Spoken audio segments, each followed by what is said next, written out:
இந்தியாவில் கால்நடைகளுக்காக பயன்படுத்தப்படும் பின் வருவனவற்றில் எந்த ஒரு சாத்தியமான மருந்து கழுகுகளின் எண்ணிக்கையை வேகமாக குறைப்பதாக கண்டறியப்பட்டுள்ளது? டிஎன்பிஎஸ்சி ப்ரீவியஸ் இயர் கொஸ்டின் இது. சால்வ் பண்ணிடுவோமா? டைக்ளோஃபெனாக் கழுகுகளை எவ்வாறு பாதிக்கிறது? விஷத்தின் ஆதாரம். டைக்ளோஃபெனாக் என்பது ஒரு ஸ்டிராய்டல் அல்லது அலர்ஜி எதிர்ப்பு மருந்து ஆகும்.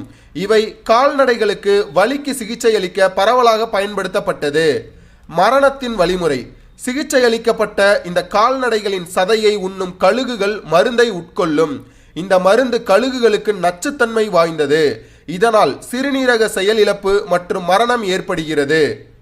கழுகு வீழ்ச்சியின் விளைவுகள். சுற்றுச்சூழல் பாதிப்பு. கழுகுகள் இயற்கையை சுத்தம் செய்யும் குழு.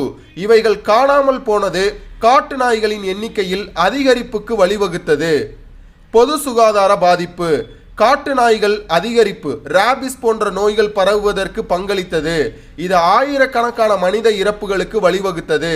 இந்த கேள்விக்கு சரியான பதில் ஆப்ஷன் பி, டைக்ளோஃபெனாக். பாஸ், உங்களுக்கான கேள்வி. அடிப்படை உரிமையிலிருந்து சொத்துரிமையானது எந்த சட்ட திருத்தத்தின் மூலம் நீக்கப்பட்டது? கரெக்டான ஆன்சரை கமெண்ட்ல மென்ஷன் பண்ணுங்க. மறக்காம நிக்டோ ஏஎஸ் சேனலை சப்ஸ்கிரைப் பண்ணுங்க, ஃபாலோ பண்ணுங்க. தேங்க்யூ.